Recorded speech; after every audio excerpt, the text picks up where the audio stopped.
So ಇವತ್ತಿನ recipe ತುಂಬ special ಹಾಗೂ ತುಂಬ ಡಿಫ್ರೆಂಟ್ ಆಗಿದೆ. ಅದೇನು ಅಂದರೆ, ನಾವು ಯೂಶ್ವಲಿ ಎಷ್ಟೊಂದು ಥರ ಸ್ಯಾಂಡ್ವಿಚ್ಗಳನ್ನ ಹೊರಗಡೆ ತಿಂದೇ ಇರ್ತೀವಿ ಅಥವಾ ಮನೇಲಾದರೂ ಮಾಡ್ಕೊಂಡು ತಿಂದಿರ್ತೀವಿ. ಬಟ್ ನಾವು ಇವತ್ತು ಟ್ರೈ ಮಾಡ್ತಾ ಇರೋ ಸ್ಯಾಂಡ್ವಿಚ್ ತುಂಬ ಡಿಫ್ರೆಂಟ್ ಇದೆ.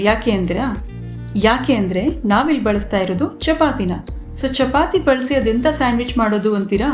ನೀವೇ ಮುಂದೆ ನೋಡಿ, ನಿಮಗೆ ಗೊತ್ತಾಗುತ್ತೆ ಇದು ಎಷ್ಟು ಟೇಸ್ಟಿ, ಎಷ್ಟು ಡಿಫ್ರೆಂಟ್, ಹಾಗೆ ಎಷ್ಟು ಯಮ್ಮಿ ಆಗಿದೆ ಅಂತ. ಹಾಗೆ ನಾವು ಇದರಲ್ಲಿ ಚಪಾತಿನ ಬಳಸಿ ಮಾಡ್ತಾ ಇರೋದ್ರಿಂದ ಇದು ತುಂಬಾ ಹೆಲ್ದಿ ಕೂಡ. ಇದು ತುಂಬಾ ಹೆಲ್ದಿ ಆದ ಒಂದು ಬ್ರೇಕ್ಫಾಸ್ಟ್ ಅಥವಾ ಡಿನ್ನರ್ ಅಂತ ಕೂಡ ನಾನು ಹೇಳ್ಬಹುದು.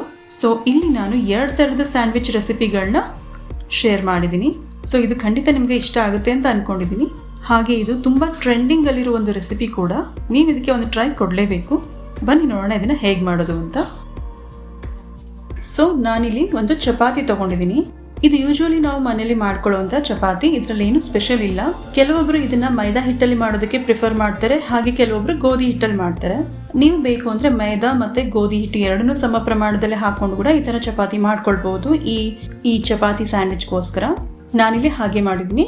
ಅರ್ಧ ಮೈದಾ ಮತ್ತೆ ಅರ್ಧ ಗೋಧಿ ಹಿಟ್ಟಿಂದ ನಾನು ನಾರ್ಮಲ್ ಚಪಾತಿ ಹೇಗೆ ಮಾಡ್ಕೊಳ್ತೀವೋ ಅದೇ ತರ ಚಪಾತಿ ಮಾಡ್ಕೊಂಡಿದೀನಿ. ಮತ್ತೆ ಈ ರೆಸಿಪಿ ಮಾಡೋದಕ್ಕೆ ನಮಗೆ ಫ್ರೆಶ್ ಆಗಿ ಚಪಾತಿಗಳನ್ನ ಮಾಡ್ಕೊಳ್ಬೇಕಂತನೂ ಏನೂ ಇಲ್ಲ. ಸಪೋಸ್ ಮಿಕ್ಕಿರೋ ಚಪಾತಿ ಏನಾದ್ರೂ ಇದ್ರೆ ನೀವು ಅದನ್ನ ಕೂಡ ಇದಕ್ಕೆ ಉಪಯೋಗಿಸ್ಕೊಳ್ಬಹುದು. ಇವಾಗ ನಾನು ಇದಕ್ಕೆ ಏನ್ ಮಾಡ್ತೀನಿ ಅಂದ್ರೆ, ನನ್ನ ಹತ್ರ ಈ ತರ ಪಿಜ್ಜಾ ಕಟರ್ ಇದೆ. ಇದರಿಂದ ನಾನು ಈ ಚಪಾತಿ ಎಡ್ಜ್ ಇಂದ ಸೆಂಟರ್ ಪಾಯಿಂಟ್ ವರೆಗೂ ಇದನ್ನ ಕಟ್ ಮಾಡ್ತಾ ಇದ್ದೀನಿ. ಸೊ ನೋಡ್ತಾ ಇದೀರಲ್ಲ, ಚಪಾತಿ ಮಧ್ಯದ ಭಾಗದವರೆಗೂ ಮಾತ್ರ ನಾನು ಇದನ್ನ ಕಟ್ ಮಾಡ್ಕೊಳ್ತಾ ಇದ್ದೀನಿ. ಈ ತರ ನೀವು ಕತ್ರಿ ಕೂಡ ಯೂಸ್ ಮಾಡಬಹುದು ಅಥವಾ ಶಾರ್ಪ್ ಆಗಿರೋ ಒಂದು ಚಾಕುವಿಂದ ಕೂಡ ಈ ತರ ಇದನ್ನ ಕಟ್ ಮಾಡ್ಕೊಳ್ಬಹುದು. ಸೊ ಇದರಿಂದ ಚಪಾತಿಯ 4 ಭಾಗ ಮಾಡಲಿಕ್ಕೆ ನಮಗೆ ತುಂಬಾ ಹೆಲ್ಪ್ ಆಗುತ್ತೆ. ಸೊ ನಾನಿಲ್ಲಿ ನಿಮಗೆ ಚಪಾತಿಯ ಪಿಜ್ಜಾ ಸ್ಯಾಂಡ್ವಿಚ್ ಮಾಡೋದನ್ನ ಇಲ್ಲಿ ಹೇಳ್ಕೊಡ್ತಾ ಇದ್ದೀನಿ. ಅದಕ್ಕೆ ನಾನೇನ್ ಮಾಡ್ತೀನಿ ಅಂದ್ರೆ, ಚಪಾತಿಯ ಒಂದು ಭಾಗಕ್ಕೆ ಮಾತ್ರ ನಾನು ಸ್ವಲ್ಪ ಪಿಜ್ಜಾ ಸಾಸ್ನ ಅಪ್ಲೈ ಮಾಡ್ತಾ ಇದ್ದೀನಿ. ನಿಮ್ ಹತ್ರ ಪಿಜ್ಜಾ ಸಾಸ್ ಇಲ್ಲ ಅಂದ್ರೆ ನೀವು ಟೊಮೆಟೊ ಕೆಚಪ್ ಕೂಡ ಯೂಸ್ ಮಾಡಬಹುದು. ಸೊ ಈ ರೀತಿ ಈ ಸಾಸ್ ಅನ್ನ ಅಪ್ಲೈ ಮಾಡ್ತಾ ಇದ್ದೀನಿ ಈ ಚಪಾತಿಯ ಒಂದು ಭಾಗಕ್ಕೆ ಮಾತ್ರ. ನಿಮ್ಗೆ ಬೇಕು ಅಂದ್ರೆ ಶೇಜ್ವಾನ್ ಸಾಸ್ ಅಥವಾ ಚಿಲ್ಲಿ ಸಾಸ್ ಅಥವಾ ನಿಮ್ಗೆ ಇಷ್ಟ ಆಗುವಂತ ಯಾವುದಾದ್ರೂ ಖಾರ ಚಟ್ನಿಗಳಿದ್ರು ಕೂಡ ನೀವು ಅದನ್ನ ಯೂಸ್ ಮಾಡಬಹುದು. ಚಪಾತಿ ಒಂದು ಭಾಗಕ್ಕೆ ಫಿಲ್ಲಿಂಗ್ ಮಾಡಿದ್ಮೇಲೆ ಚಪಾತಿಯ ಇನ್ನೊಂದು ಭಾಗಕ್ಕೆ ನಾನಿಲ್ಲಿ ಸ್ವಲ್ಪ ತರಕಾರಿಗಳನ್ನ ಉಪಯೋಗಿಸ್ಕೊಳ್ತಾ ಇದ್ದೀನಿ. ನಾವಿಲ್ಲಿ ಪಿಜ್ಜಾ ಸ್ಯಾಂಡ್ವಿಚ್ ಮಾಡ್ತಾ ಇರೋದ್ರಿಂದ ಪಿಜ್ಜಾಗೆ ಬಳಕೆ ಆಗುವಂತಹ ದಪ್ಪ ಮೆಣಸಿನಕಾಯಿ ಹೋಳ್ಗಳನ್ನ ನಾನಿಲ್ಲಿ ತಗೊಂಡಿದ್ದೀನಿ. ನಾನು ಯೆಲ್ಲೋ ಮತ್ತೆ ಗ್ರೀನ್ ಕಲರ್ನ ದಪ್ಪ ಮೆಣಸಿನಕಾಯಿ ಹೋಳ್ಗಳನ್ನ ಈ ತರ ಹೆಚ್ಕೊಂಡು ತಗೊಳ್ತಾ ಇದ್ದೀನಿ. ಈ ದಪ್ಪ ಮೆಣಸಿನಕಾಯಿ ಜೊತೆಗೆ ನಾನಿಲ್ಲಿ ಕೆಲವೊಂದು ಟೊಮೆಟೊ ಹೋಳ್ನ ಕೂಡ ಇಡ್ತಾ ಇದ್ದೀನಿ. ಟೊಮೆಟೊ ಕೂಡ ನಾನು ಇದೇ ತರ ಉದ್ದುದ್ದಾಗಿ ಹೆಚ್ಕೊಂಡಿದ್ದೀನಿ. ಆದ್ರೆ ನಾವಿಲ್ಲಿ 2ನೇ ಭಾಗದಲ್ಲಿ ಎಷ್ಟು ನಮಗೆ ಜಾಗ ಇದೆಯೋ ಅಷ್ಟರಲ್ಲಿ ಮಾತ್ರ ಈ ಫಿಲ್ಲಿಂಗ್ ನ ಮಾಡ್ಕೊಳ್ಬೇಕು. ಜೊತೆಗೆ ನಾನು ಸ್ವಲ್ಪ ಈರುಳ್ಳಿ ತುಂಡುಗಳನ್ನ ಕೂಡ ಯೂಸ್ ಮಾಡ್ತಾ ಇದ್ದೀನಿ. ಈರುಳ್ಳಿ ಬಳಸೋದು ಆಪ್ಷನಲ್, ನಿಮ್ಗೆ ಇಷ್ಟ ಇಲ್ಲ ಅಂದ್ರೆ ಬಿಡಬಹುದು. ಬಟ್ ಇದರಿಂದ ಈ ಸ್ಯಾಂಡ್ವಿಚ್ಗೆ ತುಂಬಾ ಒಳ್ಳೆ ಕ್ರಂಚ್ ಹಾಗೆ ಟೇಸ್ಟ್ ಸಿಗುತ್ತೆ. ಸೊ ಈ ರೀತಿ ನಮ್ಮ ಸ್ಯಾಂಡ್ವಿಚ್ ನ 2 ಭಾಗ ಫಿಲ್ಲಿಂಗ್ ನಾವು ಮಾಡ್ಬಿಟ್ಟಿದೀವಿ. ಇವಾಗ 3ನೇ ಭಾಗಕ್ಕೆ ನಾನು ಏನ್ ಮಾಡ್ತಾ ಇದ್ದೀನಿ ಅಂದ್ರೆ, ನಮ್ಗೆಲ್ಲರಿಗೂ ತುಂಬಾ ಈಸಿಯಾಗಿ ಈ ತರದ ಚೀಸ್ ಸ್ಲೈಸ್ ಗಳು ಮಾರ್ಕೆಟ್ ಅಲ್ಲಿ ಸಿಗುತ್ತೆ ಇವಾಗ. ಸೊ ನಾನು ಒಂದು ಚೀಸ್ ಸ್ಲೈಸ್ ಅನ್ನ ಈ ರೀತಿ ಇಲ್ಲಿ ಅರೇಂಜ್ ಮಾಡ್ತಾ ಇದ್ದೀನಿ. ಈ ಸ್ಲೈಸ್ ನ ಎಕ್ಸ್ಟ್ರಾ ಭಾಗ ಏನಿದೆ ಇದನ್ನ ಒಳಗಡೆ ಫೋಲ್ಡ್ ಮಾಡ್ಕೊಂಬೇಡ. ಸೊ ಈ ರೀತಿ ಈ ಚಪಾತಿಯ 3ನೇ ಭಾಗ ಏನಿದೆ ಅದು ಚೀಸ್ ಇಂದಾನೆ ಫಿಲ್ ಆಗೋಗಿದೆ. ನಿಮ್ಗೆ ಬೇಕು ಅಂದ್ರೆ ಮೊಜರೆಲ್ಲಾ ಚೀಸ್, ಚೆಡ್ಡರ್ ಚೀಸ್ ಆ ತರದ್ ಯಾವ್ದಾದ್ರು ಇಷ್ಟ ಇದ್ರೆ ಕೂಡ ನೀವು ಅದನ್ನ ತುರಿದು ಅಥವಾ ಸಣ್ಣದಾಗಿ ಹೆಚ್ಚಿ ಕೂಡ ಇದರಲ್ಲಿ ನೀವು ಬಳಸ್ಕೊಳ್ಬಹುದು. ಇವಾಗ ಉಳಿದಿರೋ ಕೊನೆ ಭಾಗದಲ್ಲಿ ನಾನಿಲ್ಲಿ ಸೇರಿಸ್ತಾ ಇರೋದು ಆಲಿವ್ಸ್. ಯೂಶುವಲಿ ಪಿಜ್ಜಾದಲ್ಲಿ ಆಲಿವ್ಸ್ ಇದ್ದೇ ಇರುತ್ತೆ. ಸೊ ನನ್ನ ಹತ್ರ ಇದೆ, ನಾನು ಹಾಕ್ತಾ ಇದ್ದೀನಿ. ನಿಮ್ಮ ಹತ್ರ ಒಂದ್ ವೇಳೆ ಆಲಿವ್ಸ್ ಇಲ್ಲ ಅಂದ್ರೆ ನೀವೇನು ವರಿ ಮಾಡ್ಬೇಕಾಗಿಲ್ಲ. ಇದರ ಜಾಗದಲ್ಲಿ ನೀವು ಪನೀರ್ನ ಬಳಸಬಹುದು ಅಥವಾ ಬಾಯ್ಲ್ ಆಗಿರುವಂತಹ ಸ್ವೀಟ್ ಕಾರ್ನ್ ನ ಬಳಸಬಹುದು ಅಥವಾ ನಿಮಗೆ ಇಷ್ಟ ಇರೋ ಇನ್ನೂ ಯಾವ್ದಾದ್ರು ಬೇರೆ ಫಿಲ್ಲಿಂಗ್ ಇದ್ರೆ ಕೂಡ ನೀವು ಅದನ್ನ ಯೂಸ್ ಮಾಡ್ಕೊಳ್ಬಹುದು.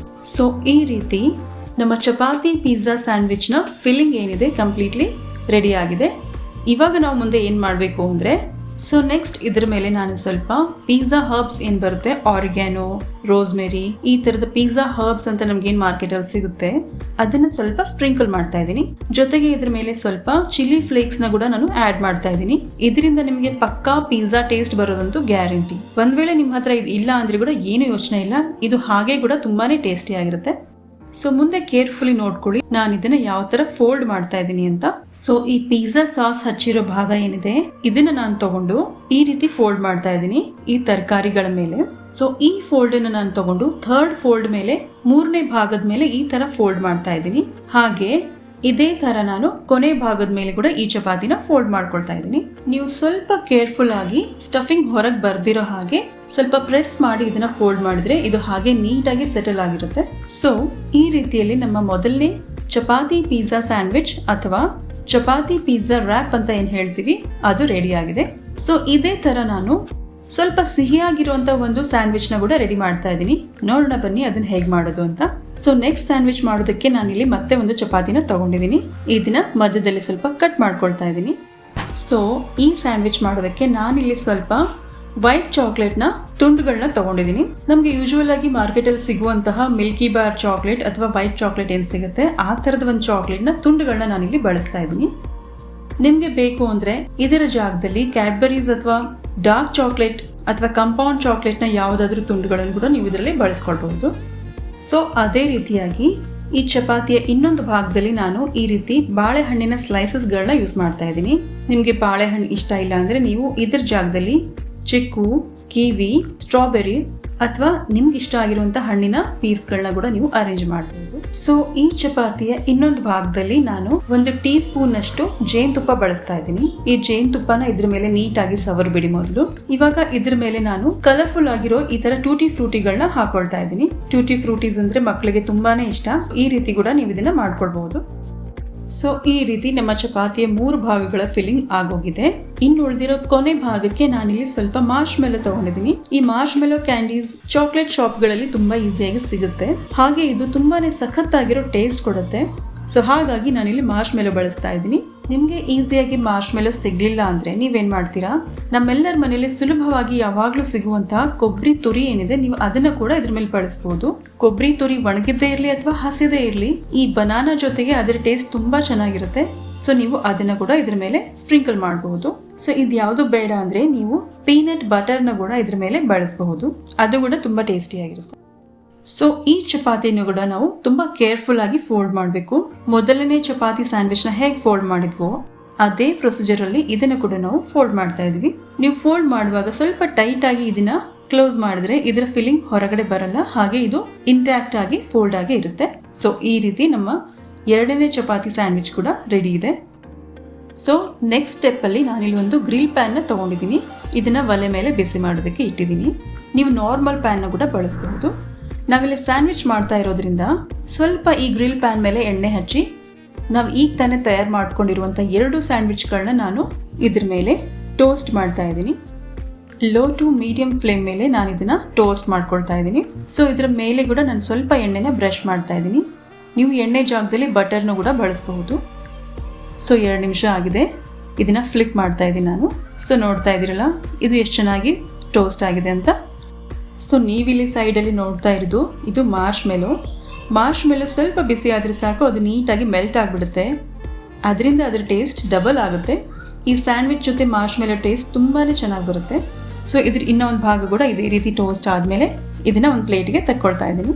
ಈ ಮಾರ್ಶ್ ಮೆಲೋಗಳನ್ನ ನೀವು ಆನ್ಲೈನ್ ಪರ್ಚೇಸ್ ಮಾಡಬೇಕಂದ್ರೆ ನಾನು ಕೆಳಗಡೆ ಡಿಸ್ಕ್ರಿಪ್ಷನ್ ಬಾಕ್ಸಲ್ಲಿ ಇದರ ಲಿಂಕ್ ಹಾಕಿದ್ದೀನಿ. ನೀವು ಅಲ್ಲಿ ಕೂಡ ಚೆಕ್ ಮಾಡ್ಕೊಳ್ಬಹುದು ಇದನ್ನ. ಸೊ ನಮ್ಮ ಮೊದಲೇ ಸ್ಯಾಂಡ್ವಿಚ್ ರೆಡಿ ಆಗಿದೆ. ಇವಾಗ ಅದನ್ನ ಪ್ಲೇಟ್ಗೆ ತಕ್ಕೊಳ್ತಾ ಇದ್ದೀನಿ ನಾನು. ಸೊ ಅದೇ ರೀತಿ ನಮ್ಮ ಎರಡನೇ ಸ್ಯಾಂಡ್ವಿಚ್ ಕೂಡ ಕಂಪ್ಲೀಟ್ಲಿ ಟೋಸ್ಟ್ ಆಗಿದೆ. ಇದನ್ನು ಕೂಡ ಪ್ಲೇಟ್ಗೆ ತಕ್ಕೊಳ್ತಾ ಇದ್ದೀನಿ. ಸೊ ನೀವಿಲ್ಲಿ ನೋಡ್ತಾ ಇರೋದು ನಮ್ಮ ಕಂಪ್ಲೀಟ್ಲಿ ರೆಡಿ ಆಗಿರುವಂತಹ ಪಿಜ್ಜಾ ರ್ಯಾಪ್ ಅಥವಾ ಪಿಜ್ಜಾ ಸ್ಯಾಂಡ್ವಿಚ್. ನೋಡ್ತಾ ಇದ್ರಲ್ಲ ಎಷ್ಟು ಟೆಂಪ್ಟಿಂಗ್ ಆಗಿದೆ ಇದು. ಇದರ ಸ್ಟಫಿಂಗ್ ಕೂಡ ಹಾಗೆ ನೀಟ್ ಆಗಿದೆ. ಸೊ ಇಲ್ಲಿ ನೋಡಿ, ಇದು ನಮ್ಮ ಬನಾನಾ ಸ್ಯಾಂಡ್ವಿಚ್. ಇದಂತೂ ತುಂಬಾನೇ ಯಮ್ಮಿ ಅನಿಸ್ತಾ ಇದೆ ನನಗೆ. ಸೊ ಇದ್ರ ಒಳಗಡೆ ನೋಡಿ, ಮೆಲ್ಟ್ ಆಗಿರೋ ಮಾರ್ಶ್ ಮೆಲೋ ಎಷ್ಟು ಟೇಸ್ಟಿಯಾಗಿ ಕಾಣ್ತಾ ಇದೆ, ಹಾಗೆ ಒಳಗಡೆ ಇರೋ ಸ್ಟಫಿಂಗ್ ಕೂಡ ಎಷ್ಟು ಚೆನ್ನಾಗಿ ಕಾಣ್ತಾ ಇದೆ. ಸೊ ನೀವು ಬೇಕು ಅಂದರೆ ಇದನ್ನ ಈ ರೀತಿ ಮಧ್ಯದಲ್ಲಿ ಕಟ್ ಮಾಡಿ ಕೂಡ ಇದನ್ನ ಸರ್ವ್ ಮಾಡ್ಬೋದು. ಸೊ ನೋಡ್ತಾ ಇದ್ರಲ್ಲ ಒಳಗಡೆ ಸ್ಟಫಿಂಗ್ ಎಷ್ಟು ಚೆನ್ನಾಗಿದೆ ಅಂತ. ಬೇಡ ಅಂದರೆ ನೀವು ಇದನ್ನ ಹಾಗೆ ಕೂಡ ಸರ್ವ್ ಮಾಡ್ಬೋದು. ಬಟ್ ಈ ಒಂದು ರೆಸಿಪಿ ನಿಮಗೆ ತುಂಬಾನೇ ಇಷ್ಟ ಆಗುತ್ತೆ ಅಂತ ನನಗೆ ಗ್ಯಾರಂಟಿ ಇದೆ. ನೀವು ಇದನ್ನ ಒಂದ್ಸಾರಿ ಮಾಡಿ ನೋಡಿ, ಇದರ ರುಚಿ ನೋಡಿದ್ಮೇಲೆ ನೀವು ಡೆಫಿನೆಟ್ಲಿ ನನಗೆ ಕ್ರೆಡಿಟ್ಸ್ ಕೊಡ್ತೀರಾ. ಇದು ಅಷ್ಟು ಟೇಸ್ಟಿ ಆಗಿರುತ್ತೆ. ಹಾಗೆ ಇದು ನನಗೆ ಇಷ್ಟ ಆಗುವಂತ ಇನ್ನೂ ಒಂದು ರೀಸನ್ ಏನು ಅಂದ್ರೆ, ಇದನ್ನ ನಾವು ಮಾಡಿರೋದು ಹೆಲ್ದಿ ಆಗಿರುವಂತಹ ಚಪಾತಿಯಿಂದ. ಸೊ ಇದರಲ್ಲಿ ಅನ್ಹೆಲ್ದಿ ಏನೂ ಇಲ್ಲ. ಇದ್ರ ಒಳಗಡೆ ಸ್ಟಫಿಂಗ್ ನೀವು ನಿಮ್ಮ ಅನುಕೂಲದ ಪ್ರಕಾರ ನೀವು ಏನಾದರೂ ಅರೇಂಜ್ ಮಾಡ್ಕೊಳ್ಬಹುದು. ನಿಮ್ಮ ಟೇಸ್ಟ್ ಪ್ರಕಾರ ಅಥವಾ ನಿಮ್ಮ ಪ್ರಿಫರೆನ್ಸ್ ಪ್ರಕಾರ ನೀವು ಯಾವ ರೀತಿ ಆದ್ರೂ ಸ್ಟಫಿಂಗ್ ಮಾಡಿ ಇದನ್ನ ಈ ರೀತಿ ಟೋಸ್ಟ್ ಮಾಡ್ಕೊಳ್ಬಹುದು. ಇದು ಒಂದು ತುಂಬಾ ಹೊಸ ಹಾಗೂ ತುಂಬಾ ಪಾಪ್ಯುಲರ್ ಆದಂತ ಒಂದು ರೆಸಿಪಿ. ನಿಮಗೆ ಇದು ತುಂಬಾ ಇಷ್ಟ ಆಗಿದೆ ಅಂತ ನಾನು ಅನ್ಕೊಂಡಿದ್ದೀನಿ. ಸೊ ಪ್ಲೀಸ್ ನನ್ನ ಈ ಪ್ರಯತ್ನಕ್ಕೆ ಸಪೋರ್ಟ್ ಮಾಡಿ. ನನ್ನ ಚಾನೆಲ್ನ ಸಬ್ಸ್ಕ್ರೈಬ್ ಮಾಡ್ಕೊಳ್ಳಿ ಇನ್ನೂ ನೀವು ಮಾಡದೇ ಇದ್ದರೆ. ಹಾಗೆ ನಮ್ಮ ವಿಡಿಯೋನ ಲೈಕ್ ಮತ್ತು ಶೇರ್ ಮಾಡೋದನ್ನು ಮರಿಬೇಡಿ. Thank you so much.